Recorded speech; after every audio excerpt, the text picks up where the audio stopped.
Greetings, it is I, Dr. W.D. Gaster. I've been away for quite a while, haven't I? Why, it was because of the many year-end festivities. If you've listened to my tea time tales before, you'd know that I was truly and utterly caught up with the preparations. In the meantime, I asked Softopus to open up the mailbox for questions. And let me tell you, I have received quite a few. Some were directly related to the festival, some not at all. Now let us answer those that were. We'll get to the others in a later episode. I promise. What do you think of the trick-or-treat aspect of Halloween? In my opinion, this trick-or-treat tradition is one of the better aspects of Halloween. No, it's not about the candy-giving side of things, mind you. Being stuck in the void meant that I was unable to personally give out candy to visiting adults and children alike. I also don't think it is healthy to encourage anyone to consume so much sugar in one sitting either. Alas, it is what it is for historical reasons. What I do like are the costumes. To be specific, well-made original costumes, none of the tacky store-bought nonsense. One of the best I'd seen was someone making an entire robot suit from real machinery. It showed me that there's more to Halloween than a grotesque mockery of monster kind. But the pranks? Goodness gracious! Those should definitely stay in the deep, dark annals of history. What do I mean by that, you ask? Well, once upon a time, bored human ruffians went around pranking others to the point of destroying public property. Therefore, the grown-ups thought the best way to keep their children out of trouble was to rope them into the kitchen. Candy making, in particular, is a laborious, time-consuming craft. However, it has a very rewarding end result. The children didn't mind the work when the results were tasty. Hence, Halloween became associated with all sorts of sweet and spooky treats. Did the monsters of Ebot dress up? What was your opinion on everyone's Halloween get-ups? And did you like the candies? Do they measure up to... Hold it, that's too many questions in one go. Quite an enthusiastic entry, I'd say. Perhaps it's clearer if we break this down into smaller bites. Did the monsters of Ebot dress up for Halloween, you ask? Yes, they most definitely did. Oh, they would never pass up the chance to host a festival. The more excuses beyond birthday parties, the better. Anyone could put on a flamboyant hat and call themselves a pirate, no matter the species. However, there are still many who put effort into dressing up as a completely different species. This year I saw an alligator dressed up as a cat, and a cat dressed up as an alligator. I've even seen children hiding in paper-mache statues of oversized slime or jelly monsters to pounce on unsuspecting visitors. Those dastardly rascals, always causing trouble, I tell you. What was your opinion on everyone's Halloween get-ups? As a whole, I found them very endearing. I appreciate the effort taken to appease my sensibilities, even though they really didn't need to do so. The gold medal goes to Dr. Alphys.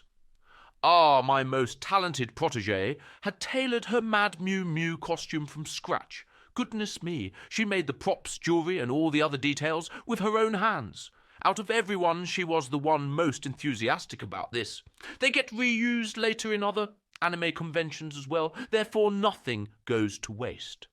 What about the others? Let's see. Queen Toriel wore a witch's garb and boiled soup in a cauldron, giving common ingredients spooky names, like newt's eyes and bat wings, to stir the imagination. Called the concoction a potion too, adding in a witchy cackle for good measure. She was very much into her role. Also, I think it was very thoughtful of her to provide visitors with a warm meal. All that candy hunting can make anyone rather cold and hungry, after all. The children's guardians especially appreciated the stamina boost. Anyone who's minded a young one would understand just how difficult it is to keep up with their boundless energy. King Asgore? After a whole month of trying, He finally managed to get his way, dressing up in his Santa costume, albeit slightly altered with a bunch of felt bats. The gift-giving was limited to spooky treats as well. Oh, how His Majesty was dejected to hear that humans get tired of Giftmas whenever it begins too early in the year. Frisk went about as Little Red Riding Hood.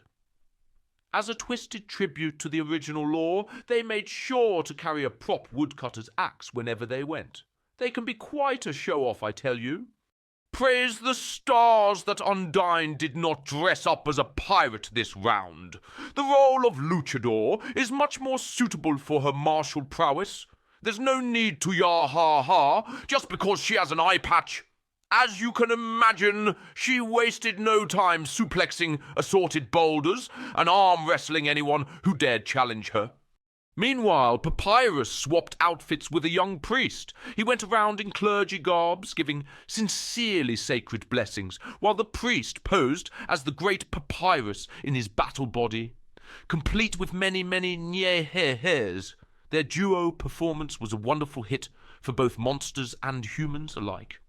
Sans didn't even bother to put on a costume this year. How typical of him. There's nothing else for me to say. What? Are you disappointed that I didn't elaborate? I'm well aware that he has an absurd amount of fans across the universes, but it's just a blue hoodie with shorts. It's boring. That's how drab he tried to be. I can't do anything about that. Last year's attempt was actually good. Papyrus dressed as Superman and Sans as Batman, entertaining each other through mock-friendly rivalry, not unlike the characters they played. I don't get why they didn't repeat that with a matching theme this year. Then again, Papyrus did go as a priest, and Sans is now a demon hunter. Egads, have I been bamboozled for months? Have they matched all the while and I never realized it? Oh, did I forget Mr. Metaton? Unfortunately for performing artists, the holidays are their busiest workdays. He was online, live streaming a karaoke session, dressed up as a very fancy vampire. The song list featured some festive tunes, some classics, and some jewels almost forgotten in the sands of time. Of course, he sang his originals as well. It took him hours to get through. At least this year he was lucky enough to join Alphys for a hangout in the later half of the night. Did I like the candies? I'm ambivalent about them at best. There are just too many mediocre goods drowning out the stellar ones. And no, they absolutely do not measure up against the delight of Queen Toriel's pumpkin pie, no matter what. However, if you would allow me to grace your ears, I have something else to share. See, there is one particular human confectioner whose products I did fancy. A relative of Frisk's biological mother, bless her soul, sent a plethora of iconic Far East delicacies our way, made locally for maximum freshness.